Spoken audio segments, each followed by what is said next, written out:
안녕하세요. 우리 두리입니다. 네, 두리는 지금 한국으로 가고 있는데 혼자 떠나는 미안한 마음 살짝 들지만 아싸라비야, 이게 얼마만에 솔로 여행이던가. 오늘은 한국을 들어가는 김에 일본으로 여행을 와서 한국으로 돌아가는 여행객들을 위해 일본 출국에서 한국 입국수속까지 다 까발려주고 왔어. 그런데 일본 입국수속도 궁금하시다고요? 그간 일본으로 돌아오는 길에 올릴 예정이니 조금만 기다려주세요.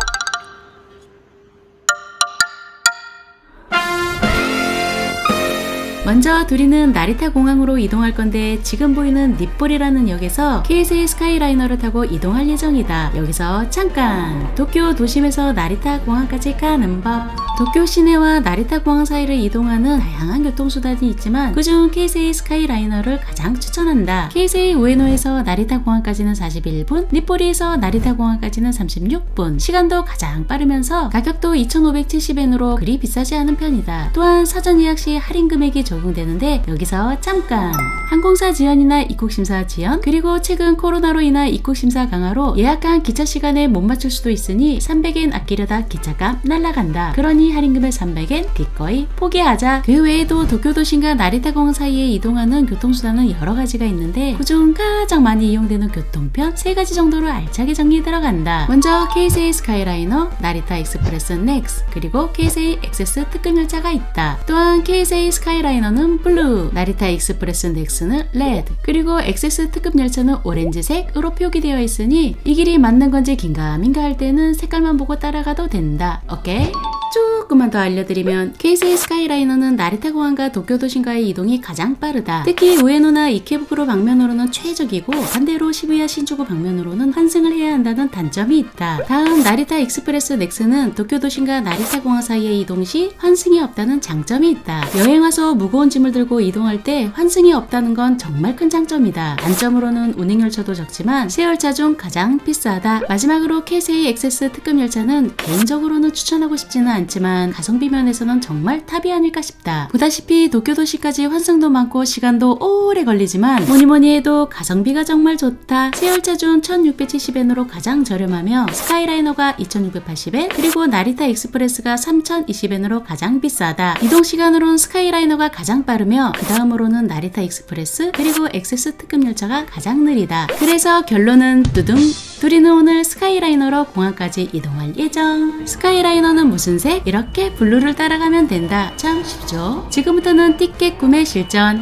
말을 못 알아듣는다고 말뚱말뚱 서 있으면 기본적으로 무조건 가까운 시간대를 끊어준다. 혹시 다른 시간대를 원한다면 여기 보이는 열차 번호 중 하나를 말해주면 된다. 1호를 몰라도 이렇게 말이다. 19. はい、お願いします。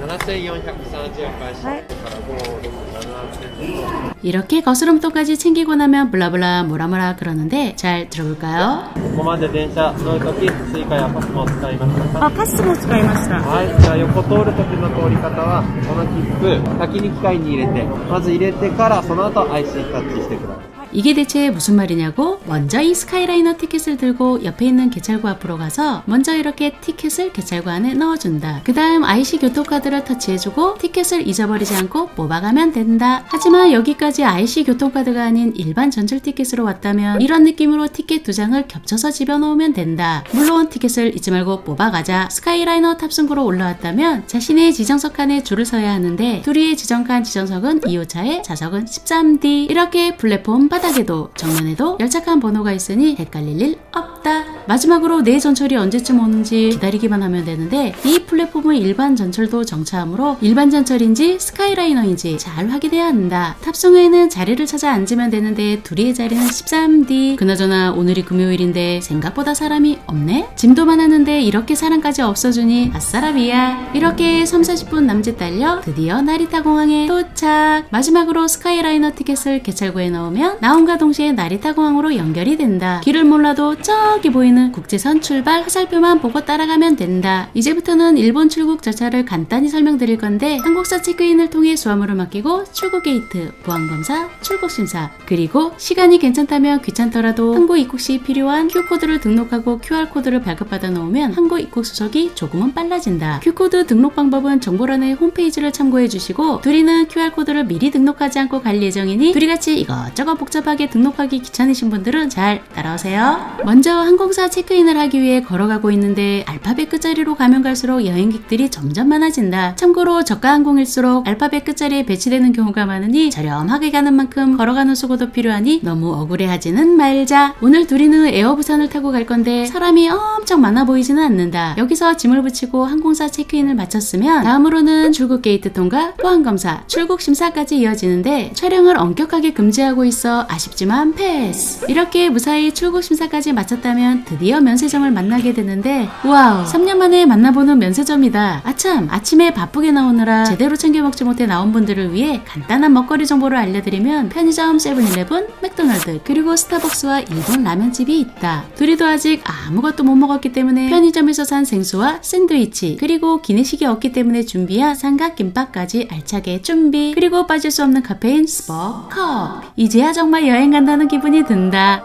그런데 이 찝찝한 기분은 뭐지? 그러고 보니 주변에 개미 한 마리 안 보인다. 오 마이 갓, 좌석 번호를 게이트 번호로 잘못 봤다. 헐, 시간도 얼마 안 남았는데 좌됐다. 지금부터는 전력 질주다. 객 46번 게이트에 도착. 그래 맞아, 이 정도는 되었어야 했다. 지금 앞에 한국에 가려고 모여있는 여행객들 보이나? 자, 그럼 드디어 비행기에 탑승. 혹시 에어부산을 안 타본 분들을 위해 간단하게 실내 영상을 보여드린다. 기내식도 안 나오는 저가 항공 너무 아쉽기는 하지만 그래도 3시간이라는 긴 시간을 흘려보내야 하니 밀린 영상 편집 작업 들어간다. 여튼 지금부터 반대로 한국 입국 절차를 간단히 설명한다. 미리미리 Q코드를 등록했다면 검역대에서 QR코드를 제시하면 되는데 둘이는 귀찮아서 안 했기 때문에 기내에서 주는 건강상태 질문서를 미리 작성해서 검역대에 제출하면 된다. 다음으로 입국 심사를 한 후 터미널을 통해 맡긴 수화물을 잡고 마지막으로 세관 신고를 한 후 입국장으로 나오면 된다. 이 노란 종이가 Q코드 대신 기재해야 할 건강상태 질문서이다. 기재 방법은 아주 간단하니 크게 걱정할 필요 없고 이것마저 기내에서 작성하지 못했다면 검역대 앞에도 준비되어 있으니 쫄지 마세요. 물론 Q코드를 등록했다면 필요 없습니다. 드디어 한국에 도착! 3년 만에 오다 보니 한글만 봐도 이렇게 반가울 수가. 그래도 아직까지는 코로나 시국이다 보니 여기저기 방역 청소도 철저해 보이고 중국발 코로나 검역까지 강화되다 보니 혹시 중국에서 오시는 여행객들은 꼭 참고하세요. 역시 여기저기 패스트트랙으로 빠르게 통과할 수 있다며 끊임없이 Q코드를 등록하려고 유도하고 있다. 귀찮아서 안 하려고 했는데 어떡하지? 그렇다면 할 수 없지. QR코드를 인식시켜 빠르게 Q코드를 등록해본다. 그런데 말이다, Q코드 등록 실패. 여기 계시는 분에게 물어보니 등록이 안 되고 에러가 나는 경우가 종종 있다고 한다. 이런 GR. 둘이처럼 Q코드 입력에 실패하신 분들도 옆에 준비된 노란 종이를 작성해서 앞에 보이는 저곳에 제출하면 된다. 이렇게 말이다. 그런데 Q코드를 미리 등록한 사람은 이곳에 인식시키는 거라는데 Q코드가 있으나 없으나 나가는 속도 차이가 전혀 없다. 상황마다 다르겠지만 이처럼 둘이는 아무런 속도 차이를 느끼지 못했다. 드디어 한국으로 입국 수속을 하러 가는데 빨간 줄은 외국인, 파란 줄은 대한민국 국민. 3년 전만 해도 이 공간에 외국인들로 꽉 찼었는데 그 정도까지는 아니어도 여기 외국인 줄보다는 내국인 줄은 비어있어 얼마나 다행인지. 여기서부터가 입국 심사를 하는 자동 입국 심사대. 저기 보이는 심사대로 가서 여권을 사진이 보이는 곳으로 밑바닥으로 해서 인식시키면 되는데 이런 스벌. 둘이의 여권을 신여권이라 인식하지 못해 다시 사람이 있는 유인 입국 심사대로 와서 하게 되었다. 혹시 다른 분들도 그러셨나요? 이제 여행 가방도 찾고 세관 신고까지 끝. 저 문만 열리면 드디어 3년 만에 한국 땅을 밟아보게 된다. 아하, 벌써 한국 땅이지? 웰컴 투 우리 둘이. 혹시 누군가 마중을 나왔으려나? 혹시 저분은 장난 한번 쳐봤다. 스벌 아는 사람 1도 없다. 여러분 무사히 한국에 잘 도착했습니다. 아쉽게도 둘이 혼자 오게 되었지만 얼마 후에 우리도 한국에 들어온다고 하니 혹시나 설마 우리가 보고 싶으신 분들은 조금만 참아주세요. 얼마간 한국에 머물 예정이라 다음 주부터는 한국에서의 영상을 담을 예정입니다. 되도록이면 재미있고 좋은 정보로 찾아올 테니 기대해주세요. 그럼 모두들 안녕.